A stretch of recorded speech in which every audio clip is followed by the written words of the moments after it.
Okay, thanks everyone for being here. I'm Corinna, as you all know, and this is my thesis defense. It's Equal Access, Knowledge, and Empowerment, Promoting Inclusion in Sex Education and Reproductive Health Programs for Humboldt County's Migrant Population. So just to get into a little bit about the research. So this research consisted of 2 studies with 2 IRBs. One of them was to work with adult women who came from Latin American countries. The other study was for looking at sex education and kind of just ethnographically looking at Fortuna Middle School, the 7th grade class. And the quantitative study, so the looking at the adult migrant women, this is all ethnography, so participant observation and qualitative semi-structured interviews, or unstructured. And then the one with the middle school youth, that was quantitative and then also ethnographic because of participant observation. And I collected all of this research between January of 2016 and June of 2017. Most of it was conducted in between the January and June months, so very little was conducted outside of that. And a lot changed politically, socially during that time as well.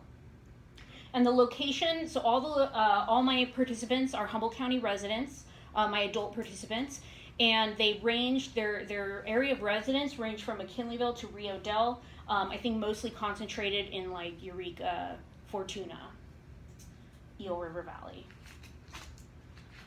So a little bit more about my research design and method. So as I said, a lot of this was ethnography, participant observation, and unstructured interviews. So I'll talk a little bit more about that, but basically I didn't want to go in with a specific list of questions because I really wanted to see the narratives, how they were with the participants. So they kind of led the conversation in their direction a lot of the times. So I just had one opening question.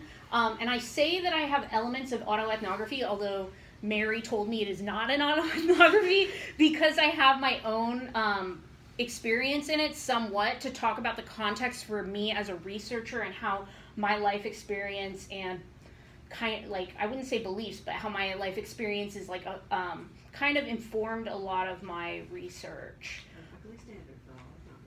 Yeah, okay. I just thought I wasn't supposed to use I statements ever, but okay.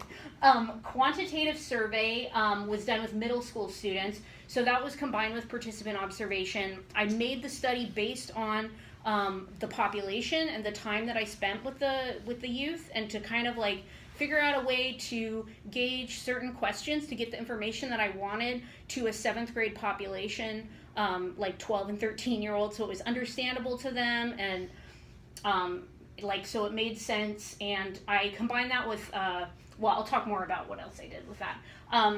So with the qualitative data, I used open coding. So going through and like looking at common themes pretty early on. There was also a little bit of augmentation of there were a lot of augmentations of the IRBs like as I went along, and I would see different themes emerging and then be like, wow, I really want to get data from this area, but I have to go back and look at my IRB and like change it to like get info on this area. So a lot of open coding and grounded theory. So basically like, I come in with my own assumptions about what I'm going to find in the research, but I can't use those to inform my research. I have to use it from the ground up and really look at what I'm finding and use that to inform the research.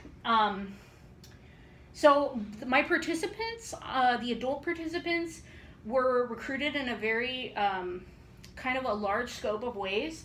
I did do some announcements, like call for participants, and I got on like listservs or like flyers, and I got a couple participants that way, but the majority of the participants I got while I was doing observation. So while I was attending groups or classes, like Marianne's English class, I was able to get some of the participants from that, and then also like Paso a Paso has women's groups that I was able to attend, and some of their events, and Promotores of Humboldt, which is a service provider network for like Spanish speaking folks. So that's how I got most of my participants. So I was already familiar with a lot of them and had met them and continued to see them in that environment.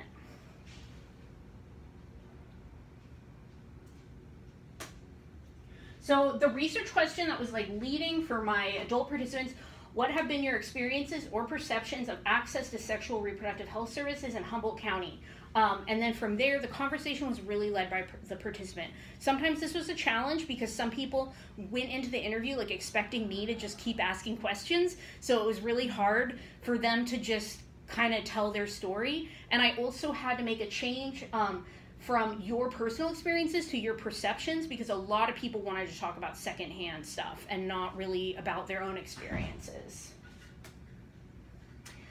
So I want to give a little bit of background that I'm sure all of you know a lot of this, but I wanted to look at these two issues, like the intersection of immigration and sexual reproductive health, because these are really contentious and like, you know, like there's a lot of attention on them and there's a lot of like political intensity, I guess I would say. So just in the time that I did this research, there was a shift between the Obama and the Trump administration.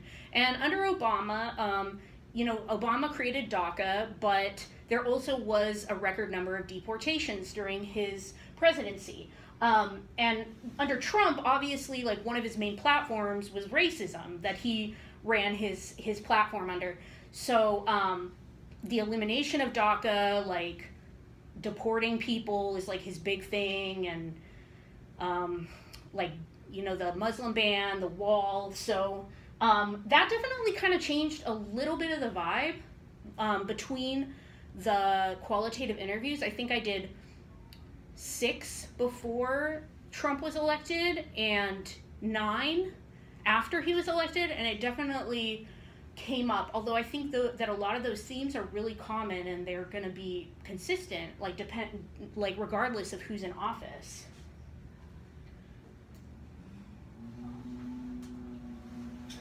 So SRH is sexual reproductive health.